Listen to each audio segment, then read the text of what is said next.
کے درگزر کر لیتی ہے.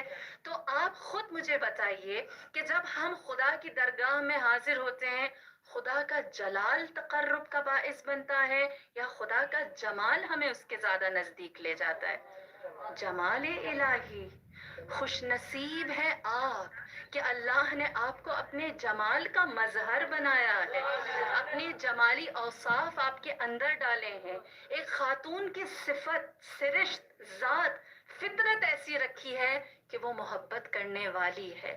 جس نام سے آپ اس اللہ کو بار بار یاد کرتے ہیں، جس اللہ کا نام لیتے ہیں اور قرآن میں 114 دفعہ کہتے ہیں بسم اللہ الرحمن الرحیم، جب اس نے اس رحمان الرحیم کا کسی اور کو عکس دینا چاہا تو عورت کو دیا ہے، ایک خاتون کو دیا ہے.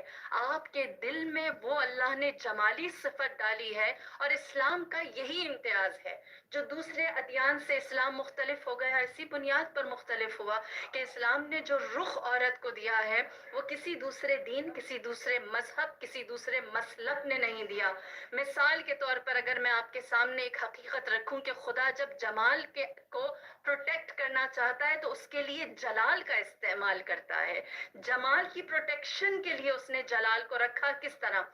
رسول اللہ خطبہ دے رہے تھے، کسی نے نبی سے سوال کیا اور کہا یا نبی اللہ سب سے بڑا گناہ کون سا ہے؟ آپ نے فرمایا شرک.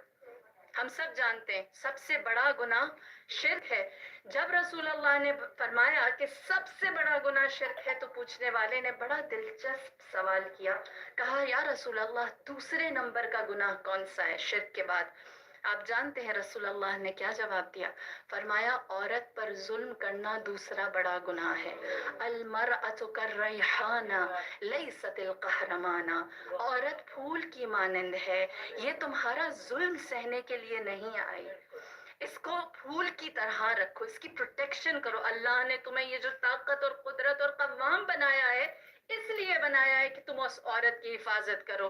لہٰذا دوسرا بڑا ظلم یہ ہے کہ ایک عورت کے اوپر، دوسرا بڑا گناہ یہ ہے کہ ایک عورت کے اوپر گناہ کیا جائے. اور اسی لیے اسلام نے جو مقام ایک عورت کو دیا ہے وہ کوئی دوسرا نہ دے سکا. آپ دیکھتے چلیے میرے نبی نے فرمایا اکثر الخیر فی النساء، سب سے زیادہ خیر، کثرت کے ساتھ جو خیر ہے وہ عورتوں کے اندر ہے. پھر اس کے بعد فرمایا کہ جب اللہ چاہتا ہے کہ جزا دے تو مردوں کو کم دیتا ہے، عورتوں کو زیادہ دیتا ہے. مرد ناراض ہوئے، کہنے لگے یا نبی اللہ کیوں عورتوں کو جزا زیادہ ملتی ہے؟ آپ نے فرمایا وہ رقیق القلب ہیں، وہ نرم دل ہیں، وہ دل سے اللہ کو پکارتی ہیں. جبکہ جو مرد ہوتا ہے وہ حکمت نظری کے ساتھ، یعنی وہ عقل اور فہم کے ساتھ پکارتا ہے، اور اللہ دلوں میں بستا ہے، اللہ دلوں پر حکومت کرتا ہے. اللہ اکبر یا رسول اللہ.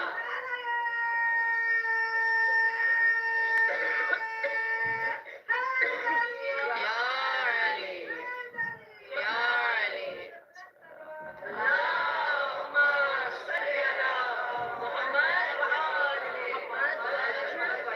بس خدا دلوں پر حکومت کرتا ہے، اور جو دلوں میں اللہ کو بساتی ہیں وہ خواتین ہیں. یہی وجہ ہے کہ اللہ پہلے خاتون کو بالغ کر دیتا ہے اور مرد کو دیر سے بالغ کرتا ہے. یہ کمال ہے عورت کا، یہ فضیلت ہے خاتون کی کہ اللہ اس کے لیے اپنا در رحمت یا اپنا تکلیف کا دروازہ پہلے کھولتا ہے. تکلیف سے میری مراد اردو والی تکلیف نہیں، عربی والی تکلیف. تکلیف سے مراد ہے واجبات کا ادا کرنا. لہٰذا تکلیف کا دروازہ خدا پہلے عورت کے لیے کھولتا ہے، اسے واجب کرنے کے لیے پہلے بلاتا ہے، اور مرد کو دیر سے بلاتا ہے. یہ فضیلت کیسے ہو سکتی ہے کہ ایک عورت کو اگر اللہ نے جلدی بلایا ہے اپنے دروازہ رحمت پر، اس میں فضیلت کیا ہے؟ کیونکہ ہم اکثر مائیں یہ کہتی ہیں 9 سال کی بچی روزہ رکھے، کیا اس کے لیے یہ پیاس اور بھوک برداشت کرنا زیادہ تکلیف دہ نہیں ہے؟ تو میری ایک بات، ایک گزارش، آپ خود اس کا مجھے جواب دیجیے اور مجھے بتائیے. آپ کا 11 سال کا ایک بیٹا ہے اور 11 ہی سال کی ایک بیٹی ہے. 11 سال کی بیٹی آپ کو پانی پلاتی ہے. میرے نبی نے کیا حکم دیا؟ ماں باپ اگر پانی مانگے تو پہلے ماں کو دو. یہ فضیلت آپ کی. اب جب پانی دے دیا تو اس کے بعد بیٹے نے بھی دیا، بیٹی نے بھی دیا. آپ کسی بھی مفتی سے، کسی بھی محدث سے، کسی بھی فقیہ سے، کسی بھی مرجع سے جا کر پوچھئے بیٹی نے جو پانی پلایا ہے اس کا اسے ثواب ملا یا نہیں ملا؟ ایک لمبی لسٹ دے دیں گے، ماں باپ کی خدمت کا اتنا ثواب ہے، پانی پلانے کا اتنا ثواب ہے، جنت واجب ہو جاتی ہے، اور بہت ساری باتیں. اور جب آپ یہی سوال بیٹے کے بارے میں پوچھیں گے کہ وہ 11 سال کا ہے اور اس نے مجھے پانی پلایا ہے، کیا اس کو ثواب ملا ہے یا نہیں، ہر شخص خاموش ہو جائے گا. کیوں؟ کیونکہ وہ بالغ نہیں ہے، ابھی اس کے اوپر تکلیف نہیں ہے، ابھی وہ مکلف نہیں ہوا، ابھی اس پر واجب نہیں ہوا. مطلب کیا ہے؟ اس کی جزا اور سزا کے لیے اس کی فائل ہی نہیں کھلی. ہو سکتا ہے اس کو ثواب ملا ہو، یہ ایک الگ ڈیبیٹ، ہو سکتا ہے اس کو نہ ملا ہو. اب آپ یہ سوال مردوں کو کرنا چاہیے کہ لڑکی کتنی جلدی جنت کا دروازہ اپنے لیے کھول دیتی ہے، اس کے لیے کسب فیض کا راستہ کتنا خدا نے کشادہ بر وقت سری تر رکھا ہے، اور مرد انتظار کرے، یا آسان الفاظ میں کہوں اتنا محروم رہے، یہاں تک کہ جب ایک بچی 9 سال سے 15 سال کی عمر میں ہوتی ہے، اس کا نامہ اعمال کہاں سے کہاں چلا جاتا ہے. وہ آخرت میں اللہ کے نزدیک کتنی رچ ہو جاتی ہے، کتنی خدا کے قریب ہو جاتی ہے. جبکہ ایک مرد کے باب رحمت کے لیے کہیں تو ابھی وہ تازہ ہے، نیا ہے، غریب ہے، نا آشنا ہے، اس کے لیے یہ راستہ نیا ہے. خدا نے یہ لطف و کرم ہمارے اوپر رکھا ہے، یہ اس کی رحمت کی نشانی ہے، یہ فضیلت کی علامت ہے. ہاں، یہاں ٹھہر کر یہ بات ضرور ایک سوال اٹھتا ہے کہ عورت مہینے کے چند دن جو اللہ کی رحمت سے دور رہتی ہے، تو یہ خدا کے لطف سے دوری ہوئی. جب خدا کے لطف سے وہ دور ہے تو یقینی بات ہے وہ تھوڑا کم کر رہی ہے، اس کی عبادتوں میں کمی آ گئی ہے، وہ جزا کے سلسلے میں ویسے نہیں پہنچ رہی جیسے ایک مرد پورا سال یا پورا مہینہ بغیر کسی بریک کے ایک دم سے آگے چلا جاتا ہے. تو یہ احساس کبھی نہ پیدا کیجئے کہ اگر آپ مہینے کے کچھ ایام میں اللہ کی عبادت نہیں کر رہے تو آپ اللہ کے فیض سے دور ہیں. آپ عبادت کیوں نہیں کر رہے؟ یہ نہیں کس لیے ہے؟ یہ بھی اللہ کا حکم ہے، یہ بھی اس کی اطاعت ہے، یہ بھی اس کی جانب سے امر آیا ہے کہ ان دنوں عبادت نہ کی جائے. وہ حکم امر بالمعروف، وہ معروف کرنے کے لیے کہتا ہے، کرتے ہیں. نہیں عن المنکر، وہ برا کرنے سے روکتا ہے، رک جاتے ہیں. تو آپ کا ان دنوں عبادت نہ کرنا بھی عبادت ہے، کیونکہ وہ اطاعتن ہوا ہے، وہ طاعتن ہے، وہ حکم الہی ہے، وہ احکام شرعی ہے، وہ تکلیف کا حصہ ہے، وہ آپ کی بلوغت کا پارٹ ہے. اگر آپ وہ کریں گے تو آپ عبد خدا، خدا کی اطاعت کرنے والے کہلائیں گے. لہٰذا وہ آپ کو اللہ کی رحمت سے دور نہیں کر رہا، وہ ٹھہر جانا نہیں کرنا بھی اطاعت پروردگار ہے، اس کی بندگی کی علامت ہے. لہٰذا ہم ان ایام کو یہ نہیں کہہ سکتے کہ وہ اللہ سے دوری کے دن ہیں، وہ بھی اللہ کی اطاعت میں رک جانا ہے. جیسے ابو الفضل عباس میدان کربلا میں ٹھہر گئے تھے، آپ سے یہ کہا گیا کہ آپ جنگ نہ کریں تو انہوں نے نہیں کی، یہ ان کی اطاعت تھی. اسی طرح جب عورت سے کہا جاتا ہے کہ وہ عبادت نہ کرے تو یہ اس کی اطاعت ہے، یہ اس کی بندگی ہے. لہٰذا جتنا راہ خدا کے قریب جائے انسان اللہ کی جمالی صفات میں، ہر جگہ خدا عورت کو صف اول میں دیکھتا ہے، اور پھر اس کے بعد دین الہی کا وہ سلسلہ آتا ہے. اللہ نے آدم کو بھیجا، آدم اپنا مقصد بغیر حوا کے پورا نہ کر سکے. پھر پروردگار عالم نے دوسری جو قوم بھیجی جس نے راہ الہی میں چلنے میں سب سے زیادہ دشواری کی، ہم سب جانتے ہیں قوم فرعون تھی، بنی اسرائیل. بنی اسرائیل تک اللہ کبھی بھی فرعون کے گھر میں موسیٰ کو نہ پال سکتا اگر آسیہ نہ ہوتی، ام کلثوم خواہر موسیٰ نہ ہوتی، اور مادر موسیٰ نہ ہوتی. یہ وہ 3 جرأت مند خواتین ہیں جو قصر فرعون میں فرعون سے محاذ کرتی رہیں، اور ان کے بغیر کبھی بھی پیغام حضرت موسیٰ نہ پہنچتا. اور پھر اگر ہم اپنے دین، اپنے ریلیجن کی بات کریں، ہم سب جانتے ہیں آج ہمارے پاس یہ جو طاقت ہے کہ آپ سب اس مجلس میں بیٹھے ہیں اور ایک خاتون آپ سے بات کر رہی ہے، اس خاتون کو اور آپ کو یہ کانفیڈنس ہے، یہ اعتماد ہے کہ ہم اپنے لیے حق خود بیان بھی کر سکتے ہیں، سن بھی سکتے ہیں. جانتے ہیں کہ یہ پورا سلسلہ، یہ اعتماد دنیا کی کسی دوسری کمیونٹی کے پاس نہیں جو آپ کے پاس ہے. کسی دوسرے مذہب و مسلک میں عورت کو یہ اعتماد نہیں دیا گیا کہ وہ منبر رسول پر بیٹھے، وہ منبر رسول پر بیٹھے اور کلام رسول کہے، فرمان الہی کو بیان کرے اور اہل بیت کی مثالیں دیں. باقی تمام ادیان و مسالک یہاں سہم کر بیٹھ جاتے ہیں. اثنا عشری پورے اعتماد کے ساتھ اٹھتے ہیں. آپ جانتے ہیں آپ کو یہ اعتماد کتنی صدیوں کی زحمت کے بعد ملا. جب رسول اللہ نے اعلان نبوت کیا تو رسول اللہ نے کیا فرمایا؟ میرا پیغام کبھی بھی لوگوں تک نہ پہنچتا اگر تلوار علی ابن ابی طالب اور مال جناب خدیجۃ الکبریٰ نہ ہوتا. ایک جانب علی کی تلوار کو جلال کو رکھا، دوسری جانب جمال جناب الکبریٰ کو رکھا. اگر یہ دو چیزیں نہ ہوتی کبھی بھی میرا پیغام لوگوں تک نہ پہنچتا. اور کیا صرف مال خدیجہ تھا؟ بات یہ ہے کہ یہ اعتماد اس منبر پر بیٹھ کر کلام کرنے کا مجھ میں اور آپ کا بیٹھنے میں کہاں سے آیا؟ جب رسول اللہ کو زد و کوب کیا گیا، مارا پیٹا گیا، شہر سے باہر نکال دیا گیا، لوگ آئے اور خدیجہ سے کہتے جانتے ہو تمہارے شوہر کو شہر سے نکال دیا گیا ہے، وہ لہو لہان ہے اور نعوذ باللہ عنقریب ان کی جان جانے والی ہے. جناب خدیجہ رسول اللہ کو اپنے ہمراہ لے کر شہر مکہ میں آئیں. اپنے گھر کی جانب جب آپ چلتی ہوئی آ رہی تھیں تو دوبارہ دیوانے لوگ آئے اور آپ کی جانب پتھر مارنے لگے. جناب خدیجہ یہ اس زمانے کی خاتون تھی جہاں آپ سب جانتے ہیں عورت کی وقعت کیا تھی؟ اونٹ پر قربان ہو جاتی تھی 100 عورتیں. ایک سرخ اونٹ کی قیمت کیا تھی؟ 100 عورتیں بطور کنیز. سرخ اونٹ اچھی نسل کا اونٹ ہوتا تھا اس زمانے میں. جناب خدیجہ ایک مرد کو لے کر آئی جس کی جان خطرے میں ہے، اپنے ہمراہ کھڑا کیا. اپنے گھر کے سامنے ایک چٹان تھی جس پر کھڑی ہوئی اور جناب خدیجہ نے تاریخ عالم میں پہلی دفعہ قریش مکہ کو دکھایا کہ ایک مرد کے دفاع کے لیے عورت بولتی ہے. اور پہلی دفعہ آپ نے خطبہ دیا. آپ اس چٹان پر کھڑی ہوئی اور آپ نے فرمایا اے لوگو تمہاری حیا کہاں چلی گئی؟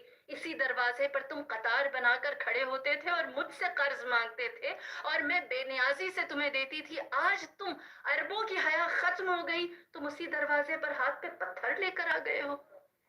یہ وہ موقع تھا جہاں ابو جہل و ابو لہب جیسوں نے دیکھا خدیجہ کو اتنی طاقت محمد نے کیسے دی کہ آج یہ ہماری آنکھوں میں آنکھیں ڈال کر بات کرتی ہے. اور جناب خدیجہ کی ہیبت، وقار، کلام کے اندر لہجہ اور آپ کا سخن، فصاحت اور بلاغت اور میں یوں کہوں اعتماد ایسا تھا کہ سب بکھر گئے. کوئی محمد کو کچھ نہ کہہ سکا. سب جان گئے اب خدیجہ صرف مالدار نہیں ہے، اب اس کی طاقت صرف دولت نہیں ہے، اب خدیجہ کے پاس ناز کرنے کے لیے محمد ہے، اسلام ہے. اللہم صلی اللہ محمد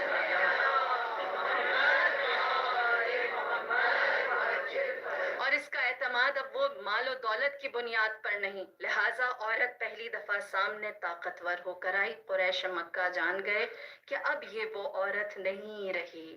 اور دوسرا مقام اس وقت آیا جب رسول اللہ کی آنکھیں بند ہوئیں اور لوگ رسول کی آخری نشانی کے دروازے پر آئے، جناب فاطمہ الزہرا.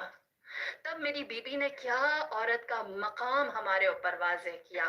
اپنے گھر سے چلی تو حضرت عائشہ کہتی ہیں ایسا لگتا تھا جیسے رسول چل رہے ہیں، ایسا لگتا تھا جیسے نبی جا رہے ہیں. یہاں تک اس باریکی کو بھی بیان کیا اور کہا کہ آپ کی ابا زمین پر ویسے ہی رینگ رہی تھی، گھسٹ رہی تھی جیسے رسول اللہ جلال میں اپنے گھر سے نکلتے تھے. آپ دربار میں گئیں جو کچھ دن پہلے تک مسجد تھا جہاں پر رسول بیٹھتے تھے، رسول منبر پر ہوتے تھے، وہاں مسند رکھ دی گئی تھی. اور جناب فاطمہ الزہرا نے جا کر جو کلام کیا، آپ کو کبھی وقت ملے آپ ان کا خطبہ پڑھیے. ریڈ اگر آپ صرف سرسری سا بھی کریں گے 20 منٹ سے زیادہ آپ کا وقت نہیں لگے گا. آپ نے اس خطبے میں لوگوں کو کیا کہہ کر مخاطب کیا؟ فرمایا اے پتے کھانے والوں، ایک جوہر پانی کے پیچھے ایک دوسرے کی خون کے پیاسے لوگوں، اپنی عورتوں کی عزت حرمت نہ جاننے والوں، تہذیب سے آری. تمہیں تمیز میرے باپ نے سکھائی تھی، تمہیں حلال و حرام میرے بابا نے تعلیم دیا تھا، تمہیں بندگی کرنا انہوں نے سکھایا تھا، تم تہذیب سے دور تھے اور تمہیں انسانیت انہوں نے تعلیم دی تھی. آج کیا ہو گیا کہ تمہارے اندر سے وہ ساری چیزیں میرے بابا کی آنکھیں بند ہوتے ہی رخصت ہو گئی. تمہیں انصار بنایا، تمہیں مہاجر بنایا، ایک دوسرے کا بھائی بنایا، تم لوگوں کو ایثار و قربانی دینا سکھایا، اور آج تم نے ان ساری باتوں کو پس پش ڈال دیا ہے اور تم یہ کہتے ہو ہو کہ تم میرے دروازے پر آ کر مجھ سے میرے حق کا سوال کرو گے. یہ وہ لمحہ تھا جہاں پر اس مسند پر بیٹھے ہوئے لوگ یہ سمجھ گئے تھے کہ گرچہ پورے شہر میں تنہا کر دی گئی ہو لیکن اس کو پتا ہے حق بیان کیا جاتا ہے باطل کے دربار میں کھڑے ہو کر.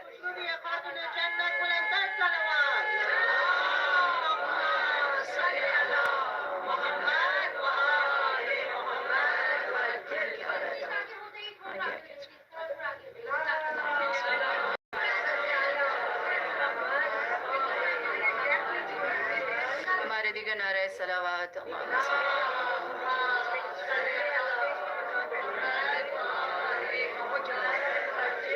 ہمارے دیگر نعرہ صلوات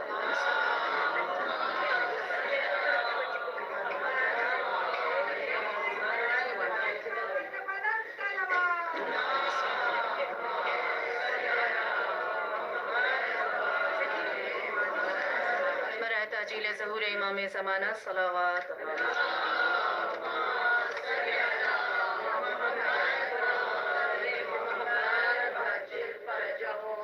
ہمارے دیگر نعرہ صلوات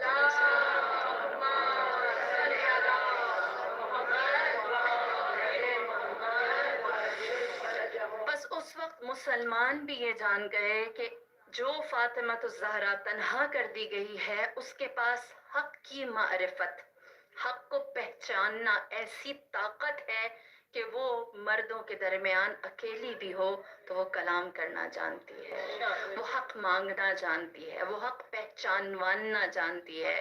اور یہ سلسلہ دربار مدینہ تک نہ رہا بلکہ مدینے کے بعد اس وقت چلا جب سرزمین کربلا میں میرے مولا سید الشہداء اپنے 72 افراد کو لے کر خاموش ہو گئے. تاریخ گواہ ہے قافلہ چلا کربلا سے کوفہ. کوفہ میں نہ امام زین العابدین نے خطبہ دیا نہ جناب زینب کبریٰ نے خطبہ دیا, خاموش رہے. جناب ام کلثوم نے دیا, زینب کبریٰ نے دیا, فاطمہ کبریٰ نے دیا, اس کے علاوہ کسی نے خطبہ نہ دیا. شام کے بعد مختلف مقامات سے گزرتے رہے, کوفے کے بعد مختلف مقامات سے گزرتے رہے. جب شام پہنچے اور شام میں ایک محفل کا انعقاد کیا گیا اور اس محفل کا نام جشن دیا گیا. جشن اس بات پر تھا کہ وہ دکھائے خلیفہ اس وقت کا یزید اس بات کو سب کے سامنے روشن کرے کہ دیکھو میں نے کس کو شکست دی ہے. اور پھر دوسرا جو اس کا ایجنڈا, ایک تو اپنی فتح کو دکھانا تھا اور دوسری بات یہ تھی کہ جو شکست کھا گئے ہیں, جو میرے سامنے آتے ہیں وہ کتنے غریب اور لاچار ہو جاتے ہیں, کتنا انہیں میں بے بس کر دیتا ہوں. اسی بنیاد پر اس نے اس کو جشن کہا تھا کہ یہ میری طاقت کا بھی مظاہرہ ہے اور جو میرا دشمن ہے اس کی کمزوری بھی دکھانی ہے. یہ دو چیزیں وہ دکھانا چاہتا تھا. نہ اس کو دین سے کوئی لینا دینا تھا اور نہ ہی اس کا ایمان سے کوئی تعلق تھا. اور یہ کیسا بادشاہ تھا. لازمی ہے ابھی بھی اگر آپ جائیں شام میں اور اس کا دربار دیکھیں تو اس دربار کو دیکھ کر احساس ہوتا ہے کہ وہ کوئی معمولی بادشاہ نہیں تھا. اس وقت تاریخ عالم میں چند اگر سب سے زیادہ طاقتور بادشاہوں کا نام آپ گوگل بھی کریں تو آپ کو ان میں یزید کا نام ملتا ہے. جو چند طاقتور بادشاہ گزرے ہیں, 3 کانٹیننٹس کے اوپر اس کی حکومت تھی. اور یہی نشہ تھا جس بنیاد پر وہ بہت مغرور تھا کہ میرے جیسا اس وقت, اور حقیقتاً اس زمانے میں 61 ہجری میں جو طاقت یزید کے پاس تھی وہ کسی کے پاس نہ تھی. اور اس سے ٹکرانے کے لیے بہت سارے لوگ بارہا سوچتے تھے, خیال کرتے تھے کہ آیا ہم یزید کا مقابلہ کر سکیں گے یا نہ کر سکیں گے. اور دوسری چیز اس کی طاقت کی یہ بھی تھی کہ وہ صرف مسلمان ملکوں کے اوپر اس نے اسلام کو اجرا نہیں کیا تھا, اس نے بہت سارے عیسائیوں اور نصرانیوں اور یہودیوں کو بھی اپنے زیر لے آیا تھا اور ان کی طاقت کو بھی استعمال کرتا. آپ نے اسی لیے تاریخ کربلا میں یہ سن رکھا ہوگا کہ کوفے والوں کو یہ بتایا گیا تھا کہ شام سے عیسائیوں کا لشکر آ رہا ہے حسین سے لڑنے کے لیے, جو حسین پر ایمان ہی نہیں رکھتے. دیکھو جو حسین کا ساتھ دے گا ان کے ساتھ وہ عیسائی کیا کریں گے. یعنی مسلمان اور مسلمان مد مقابل نہیں. یہ یزید کی طاقت تھی جو اس وقت ہر جگہ اس کا چرچا تھا. ایسا بادشاہ تھا اور اپنی فتح کا جشن منا رہا تھا. اور بیویوں کو جتنا زیادہ, اہل حرم کو جتنا کمزور کیا جا سکتا تھا کمزور کر کے پیش کیا گیا. اور اس کمزوری کا مشاہدہ اس وقت بیویوں نے اپنی نظر پاک سے بھی کیا. آپ نے بارہا سن رکھا ہے، زنجیر میں جکڑا ہوا تھا، توق و سلاسل میں باندھا ہوا تھا، اور وہ راستہ آج بھی اگر آپ شام جائیں اور اس راستے کو آپ آرام سے بھی طے کریں تو 12 سے 15 منٹ لگتے ہیں۔ 12 سے 15 منٹ کا راستہ تاریخ دانوں نے لکھا ہے اور کہا ہے فجر سے شروع ہوا، مغرب پر ختم ہوا۔ اس حد تک اس نے بے بس ظاہر کرنا چاہا کہ ان کا ایک قدم بھی، ایک حرکت بھی میری مرضی کے بغیر نہیں ہو سکتا۔ میں بس اس سفر میں ایک بات بار بار سوچتی رہی، جب میں شام گئی، وہ راستہ طے کیا کہ سر کھلا ہوا تھا، بے بسی کا عالم تھا، اور جو دکانیں ہیں وہ کتنی نزدیک ہیں کہ بندہ اگر ذرا سا اپنا دامن پھیلائے تو دونوں دکانیں اس کی پہنچ میں آ جاتی۔ اللہ کو معلوم زینب کبریٰ نے اس حالت میں نماز کیسے پڑھی۔ میری جان قربان، جس کی نماز شب قضا نہ ہوتی ہو، اس نے اس راستے پر نماز کیسے انجام دی، یہ تبلیغ کیسے ہوئی، یہ ہم تک نہیں پہنچتی۔ لیکن ہمارا فرض ہے کہ ہم اس کو سوچیں کہ جس کو ایسا بے بس کر دیا گیا اور بالآخرہ جناب زینب کبریٰ اس ملعون کے سامنے لا کر کھڑی کر دی گئیں۔ روایت کہتی ہے کہ پہلی دفعہ زینب نے دربار میں سر حسین کو دیکھا۔ جب بی بی نے پہلی دفعہ سر حسین کو دیکھا، یہ خدیجہ کی نواسی ہے، فاطمہ کی بیٹی ہے۔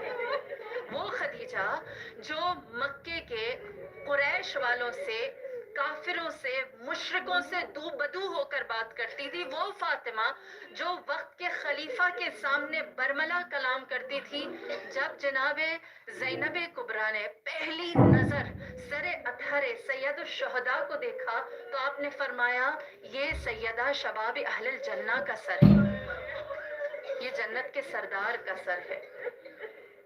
جتنے بھی لوگ تھے وہ جان گئے کہ یہ کسی باغی کا نہیں، کسی کافر کا نہیں، کسی خارجی کا نہیں، جنت کے سردار کسی مسلمان کا سر ہے۔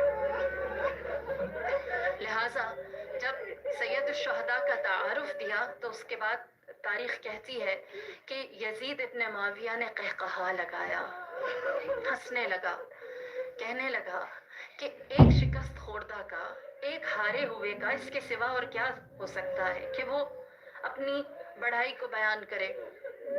میری بی بی نے اس وقت گرچہ نہ ممبر میسر تھا، نہ اس وقت سامعین زینب کبریٰ کو سننے آئے تھے، اور نہ ہی کوئی انہیں وہاں اجازت دیتا۔ یاد رکھیے اس وقت چاروں جانب سے حالات ایسے تھے کہ کوئی زینب کے ایک کلام کو نہیں سننا چاہتا تھا۔ اس وقت بی بی نے قرآن کی وہ آیت پڑھی جس سے سب خاموش ہو گئے، فرمایا وَلَا تَحْسَبَنَّ الَّذِينَ كَفَرُوا إِنَّمَا نُمْلِي لَهُمْ خَيْرٌ لِأَنفُسِهِمْ إِنَّمَا نُمْلِي لَهُمْ لِيَزْدَادُوا إِثْمًا۔ اے کفر کرنے والوں، جان لو اگر تمہیں ڈھیل دی گئی ہے، اگر تمہیں مہلت دی گئی ہے تو یہ تمہارے لیے اچھا نہیں ہے۔ قرآن کی آیت ہے، اللہ نے تمہیں مہلت اس لیے دی ہے تاکہ تمہارا گناہ اور زیادہ ہو جائے، تاکہ تم عذاب اٹھانے والے بن جاؤ، تاکہ تمہارے اوپر بارے گناہ بڑھتا چلا جائے۔ اور اس کے بعد اس نے کہا کہ اے علی کی بیٹی مجھے بتا تیرے ساتھ تیرے اللہ نے کیا کیا۔ میری بی بی نے، آپ نے اکثر یہ جملہ سنا، آپ نے جواب دیا ما رأیت الا جمیلا، میں نے سوائے حسن و خوبی کے کچھ نہ دیکھا۔ آپ نے واقعہ کربلا کو ایک خوبصورت تجربے کے طور پر بیان کیا۔ آپ نے بتایا میں نے جو کربلا میں دیکھا اس میں شہادت ہے اور کرامت ہے، نہ شہادت میں ہمارے لیے ذلت و رسوائی ہے، نہ کرامت میں ہمارے لیے کوئی عیب ہے یا ہمارا سر جھک جائے۔ فرمایا ما رأیت الا جمیلا۔ اور پھر اس کے بعد زینب کبریٰ نے کیا کہا، یاد رکھیے یہ جملے مجھے اور آپ کو اور ہماری اولادوں کو یاد ہونے چاہیے۔ آپ نے فرمایا اے یزید، آج میرے اوپر سب سے بڑا ظلم، کربلا میں ظلم نہیں ہوا، میرے اوپر سب سے بڑا ظلم یہ ہوا ہے کہ مجھ جیسے کو تجھ جیسے سے بات کرنی پڑ رہی ہے۔ اور پھر اس کے بعد فرمایا یزید کر لے سعیک ناصب وجہک وَقِدْ کَیدَک، اے یزید تو اپنی تمام کوششوں کو کر لے، ناصب وجہک، اپنی طاقت لگا دے، وَسَعْسَعْیَک، اور جو تجھ سے بن پڑتا ہے کر لے. لا تمحو ذکرنا، تو ہمارے ذکر کو نہیں مٹا سکے گا. ولا تمت وحینا، تو ہماری وحی کو نہیں ختم کر سکے گا. ولا ترحس عارنا، اور نہ ہی تو ہمارے جیسا مقام و منزلت پا سکے گا. تمہیں ہماری جیسی منزلت دوسروں کے دلوں میں ہماری جیسی محبت بھی نہیں ملے گی. نہ وہی مٹے گی، نہ ہمارا ذکر ختم ہوگا، اور نہ ہی تمہیں کوئی مقام و منزلت ہماری جیسی ملے گی. پھر اس کے بعد آپ نے فرمایا تو یہ سمجھتا ہے جو گناہ تو نے کیا ہے اس کا داغ مٹ جائے گا. دربار یزید میں کھڑی ہو کر زینب کبریٰ نے 3 باتیں یزید سے کہیں جو میں بیان کر چکی ہوں. اس کے علاوہ جو یاد رکھیے، بی بی نے سوال کیا، کہا مجھے بتا جو تیرے دامن پر داغ ہے یہ مٹ جائے گا؟ لا واللہ، یہ کبھی نہیں مٹے گا. تیرے آس پاس جو لوگ ہیں یہ ہمیشہ تیرے ساتھ رہیں گے؟ لا واللہ، یہ تیرے ساتھ نہیں رہیں گے. اور تیری جو یہ حکومت ہے یہ باقی رہے گی، ایسی ہی رہے گی. تیری حکومت کو، طاقت کو پائیدار ملے گا؟ لا واللہ، ہرگز نہیں ملے گا. آپ نے پھر اس کے بعد کہا یاد رکھ تیری یہ تینوں چیزیں، تیری حکومت، تیرے ساتھی اور تیرا یہ ظلم اس وقت تک باقی رہے گا جب تک منادی ندا نہیں دیتا الا لعنت اللہ علی القوم الظالمین. اللہ کی لعنت ہے ظلم کرنے والوں کے اوپر. یہ وہ مقام تھا جہاں پر یزید جان گیا کہ اسلام نے عورت کو کتنی طاقت دے دی ہے. یہ اکیلی ہو، یہ اسیر ہو، یہ بندھی ہوئی ہو، یہ مرد کھو کر آئی ہو، اس نے تانے سہے ہوں، اس نے بدماشوں کا سامنا کیا ہو، لوگوں نے اس کے اوپر پتھر برسائے ہوں، پردہ دار ہو، اس کی پردہ دری ہو گئی ہو، لیکن وہ حق کو پہچانتی ہے اور حق کو بیان کرتی ہے.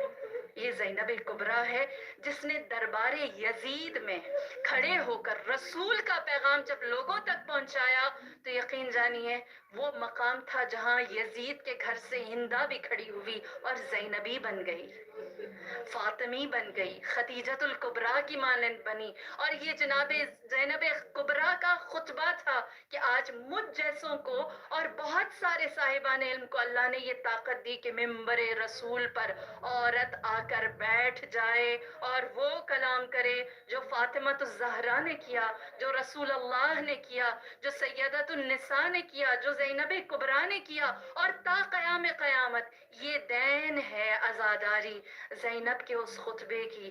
جہاں باطل آئے گا وہاں آپ کا حق کو جان لینا صاحب جمال ہوتے ہوئے آپ کو جلالی بنا دے گا. وہ دل جو آزردہ تھا، جس کے اوپر داغ حسین کی جدائی کا تھا، تاریخ گواہ ہے جناب زینب کبریٰ کے لیے روئے ارض پر، زمین پر جو سب سے کٹھن چیز، سب سے مشکل چیز تھی وہ سید الشہداء، سیدہ شباب اہل الجنہ سے دور رہنا تھا. تبھی عقد کی شرط یہ رکھی کہ روزانہ چہرہ حسین کو دیکھ سکوں. شرط قبول ہوئی. کوئی دن زینب نے ایسا نہ گزارا تھا.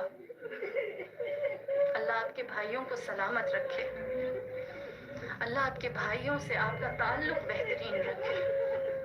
آپ ہر روز اپنے بھائی کی خیر کی خبر سنیں. صدقہ جناب زینب کبریٰ کا سب کے گھروں میں خیر رہے. کوئی دن زینب کا ایسا نہ گزرا تھا جب بی بی نے حسین کا چہرہ نہ دیکھا ہو. آپ تصور کر سکتے ہیں کہ جب اس زینب کے پاس اس کا عزیز ترین بھائی یہ آ کر کہے اب وقت وداع ہے، اب وداع کا وقت آ گیا، اب آخری سلام کا وقت آ گیا. تاریخ گواہ جب تمام جانثار 72 جانیں لٹ گئیں، علی اصغر بھی کام آ گئے تو میرے مولا خیمہ جناب زینب کبریٰ میں گئے. آپ نے فرمایا اے زینب کبریٰ مجھے وہ کرتا دینا جو میری ماں نے آپ کے پاس امانتاً رکھوایا تھا. زینب کبریٰ عالمہ غیر معلمہ تھی، یہ آپ کے حوالے کر دی. اب ذرا اپنی گردن سے امامے کا پٹکا تو ہٹانا. میرے مولا نے اپنی گردن سے امامے کا پٹکا ہٹایا، زینب آگے بڑھی، گلے کا بوسہ لیا۔ میرے مولا حیران ہوئے، کہنے لگے کہ اے زینب یہ آپ نے کیا کیا؟ جواب دیا، کہا کہ اماں کی وصیت پوری کی ہے۔ میری پہلو شکستہ ماں جب بستر شہادت پر تھی تو آپ نے مجھ سے کہا تھا، اے میری بیٹی جب میرا فرزند یہ کرتا لینے آئے تو جان لینا کہ اس وقت حسین اللہ پر قربان ہونے چلا ہے، اور جب اس کو کرتا دینا تو میری جانب سے اس کے گردن کا بوسہ لے لینا، کیونکہ وہ اس کے قتل مقتل ہے، جہاں پر اس کے گردن پر چھری چلائی جائے۔